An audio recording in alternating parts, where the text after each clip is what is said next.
Hello friends, Chef Kunal again here.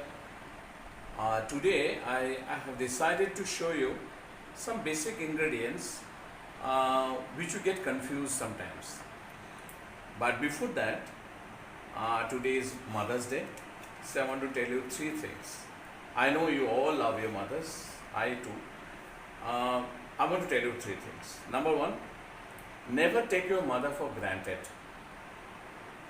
Number two, no need of waiting for a particular day to tell your mom that how much you love. You can give her a hug every day and tell mom you are the best.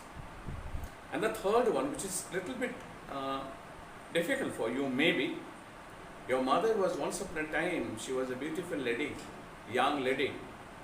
So definitely she had her own liking, disliking. Try to find out what is her favorite fruits, what is our favorite flowers, food, or whatever.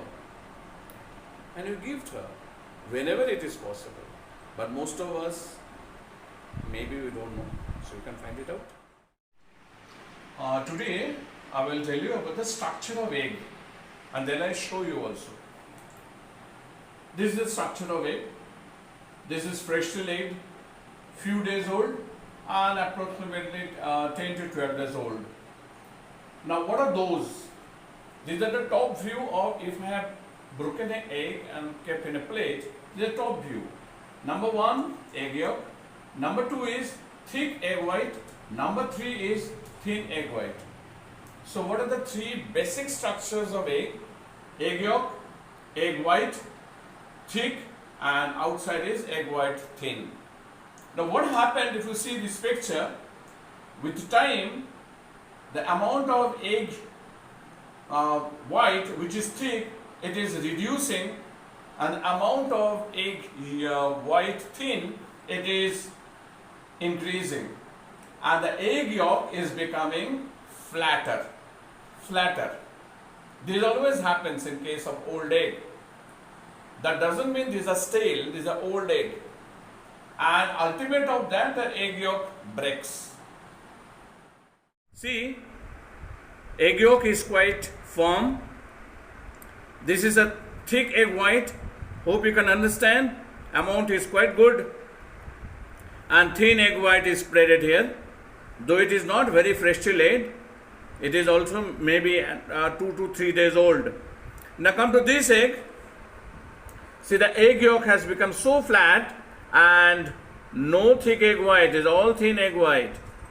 That means it will be definitely 10 to 12 days old, and that is also kept in refrigerator. Understood? See the shape of that egg yolk. It is round, this is flat, egg white is nicely seen. Here egg white is almost missing. Flat fish versus round fish. The flat fish specifications are both the eyes are one side.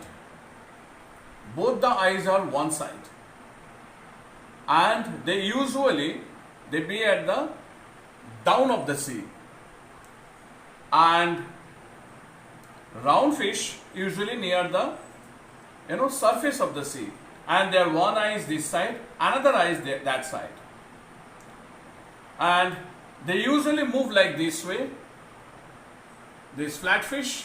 So they have two different colors both the side, what the round fish they don't have. Now I will show you the sample also. See this flat fish. See, both the eyes are one side. Both the eyes are one side. And see this side is lighter. They move like this way. See, this side is lighter. Both the eyes are one side. And this is the round fish. You can understand, they move like this. One eye this side, one eye this side. So whatever concept you have, never say pomfret is a flat fish, this is a round fish, because both the eyes are on different side. Understood, my viewers? These two dals are very identified looking. See, very identified. But this is chana dal and this is arhar dal. Arhar. And chana dal leaves we mostly know, but maybe arhar dal we don't know much. Definitely you can make a dal, but you can make a very important dish from arhar dal. You boil arhar dal and let the water floats on top.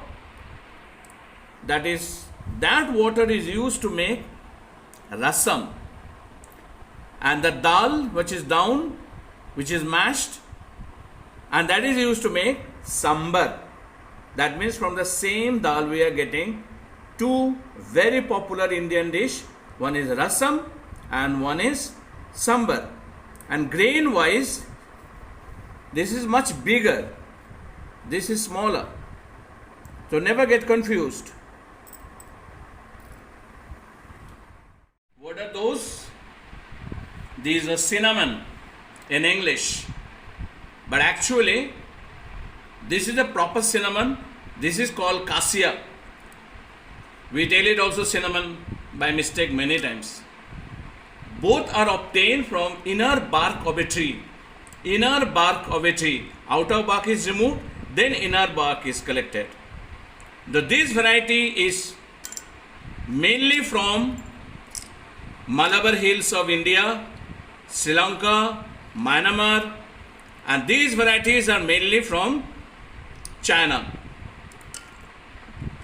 These are more expensive and have a very delicate flavor, mostly used in dessert making, and these can be used in any savory making. But both are collected from inner bark of a tree. Understood? My viewers, hope you will be little bit benefited from the video what I have put for you. See you again. Till then, stay safe, stay healthy. Bye.